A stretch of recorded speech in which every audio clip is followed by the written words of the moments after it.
ou bien avec un micro lorsqu'on est à la synagogue et qu'on entend le Shaliach Tzibour lire la Megillah avec un micro, ou bien par téléphone, quelqu'un qui est alité, qui a besoin d'écouter la Megillah, mais il n'y a personne pour lire. Est-ce qu'il faut aller lui lire là-bas même, ou bien on peut lui lire par téléphone? On met le téléphone à côté du Hazan au moment de la lecture, et il a la kavana d'acquitter tous les auditeurs, même ceux qui sont au bout du monde, mais qui sont en ligne. Est-ce qu'on est quitte par une telle audition de la Megillah?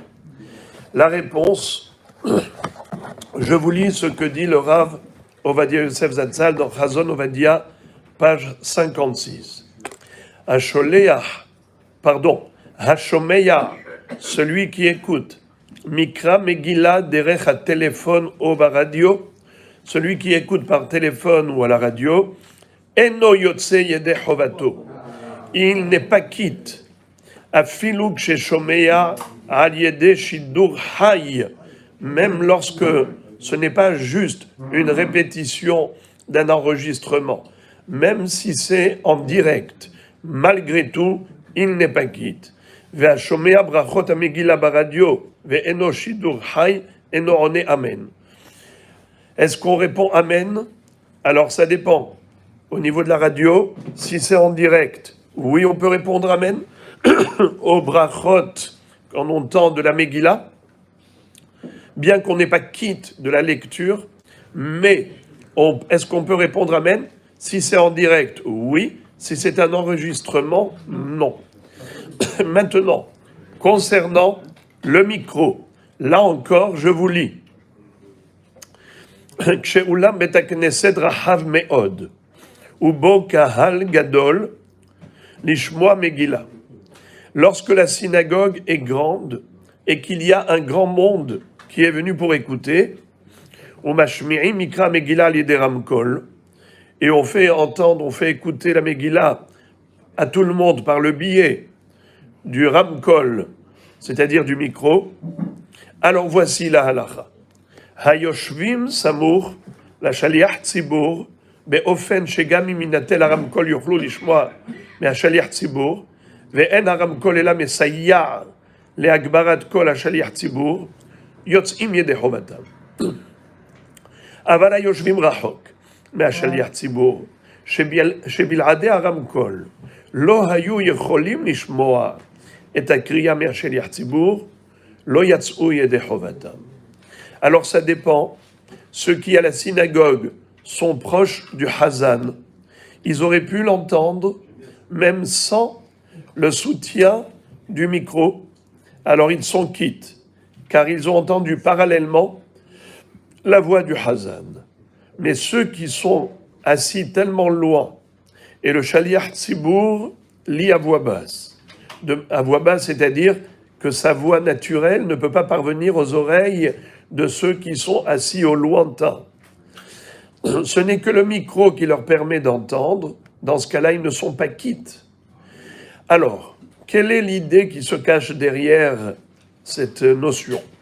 C'est qu'en fait, on considère que la voix qui est portée par des appareils électroniques, ce n'est pas la voix naturelle.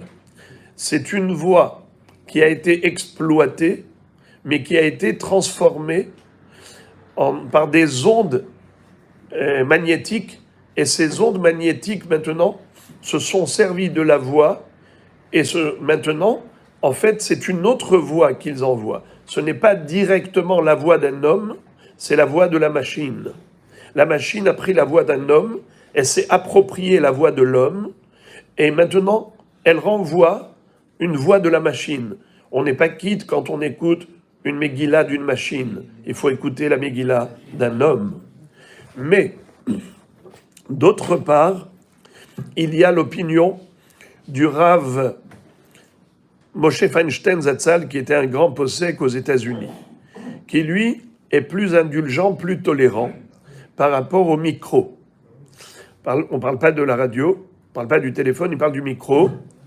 Il dit que, fort possible qu'on soit quitte par le micro, étant donné que c'est directement la voix de l'homme qui est transportée par le micro. C'est-à-dire, qu'est-ce que c'est que la voix d'un homme? Quand je parle, comment vous entendez? Eh bien, parce qu'il y a des ondes qui transportent les ondes de la voix. Dans l'air, il y a comme un transport de la voix de l'homme. D'ailleurs, on le sait que quand il y a les tonnerres et il y a les éclairs, en général, on voit les éclairs et ensuite on entend les tonnerres. Mais en fait, ça va ensemble. Dans la réalité, les deux sont arrivés en même temps, mais seulement l'homme voit plus vite parce que la vitesse de la lumière est supérieure à la vitesse de la voix. Donc la personne a vu l'éclair de loin et n'a pas encore eu le son du tonnerre. Bien que les deux jaillissent en même temps, mais dans la perception de l'homme, la perception de la vue et la perception par l'audition, ça se fait en deux temps. Car la voix, elle est moins rapide que la lumière. La vitesse de la lumière fait que l'homme voit la lumière avant ce qu'elle entend. C'est pour ça que toujours, on voit les éclairs et ensuite on entend les tonnerres, mais en fait, ils sont sortis ensemble. C'est la raison pour laquelle, nous dit le Rav Moshe Feinstein Zatzal, la voix, de toutes les façons, elle est transportée par des ondes dans l'air. Alors, qu'est-ce que ça change si la voix est transportée par le biais des ondes magnétiques? Si c'est la même voix de l'homme, simplement elle est transportée par le micro, alors quel est le problème? C'est comme ça qu'il dit que lui, il pense que normalement, ça devrait être bon. C'est son idée personnelle. Le Rav Shlomo Zalman Auerbach Zatzal, qui était un grand ami du Rav Ovadia Yosef Zatzal, qui lui a donné une approbation sur son premier livre. Il a écrit des compliments extraordinaires. Lui dit qu'il ne comprend pas Rav Moshe Feinstein Zatzal des États-Unis. Il dit qu'il ne comprend pas cette idée-là. Pour lui, c'est sûr que ce sont deux voix différentes. La voix d'un micro et la voix naturelle d'un homme, ce n'est pas pareil. Le micro, c'est approprier la voix. Et je pense qu'aujourd'hui, on a moyen de le savoir. Aujourd'hui, je ne sais pas si vous avez vu, les DJ, les disc jockeys, quand ils vous donnent le micro, votre voix, ils peuvent la transformer comme ils veulent. Ils prennent la voix, votre voix, ils peuvent l'embellir, ils peuvent l'enlaidir, ils peuvent la transformer, ils peuvent la déformer et la sophistiquer.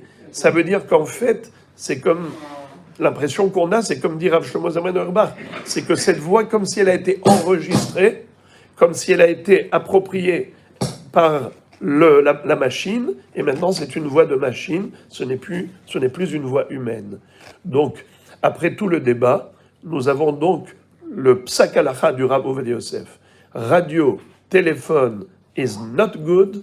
Le micro, ça dépend. Ceux qui sont proches du Chazan et qui auraient pu entendre même sans le micro, ils sont quittes. Ceux qui sont au lointain, et bien que le Rav Moshe Feinstein Zatzal a voulu être tolérant, et même le Shevet Alevi, le Rav Shmuel Alevi Vosner aussi a penché et tranché comme le Rav Moshe Feinstein d'Amérique, mais Rav Ovadia Yosef a tranché comme Rav Shlomo Zalman Auerbach, qui a dit que non, si on n'entend pas le Chazan directement, qu'on n'entend que par le biais de la machine, du micro, is not good.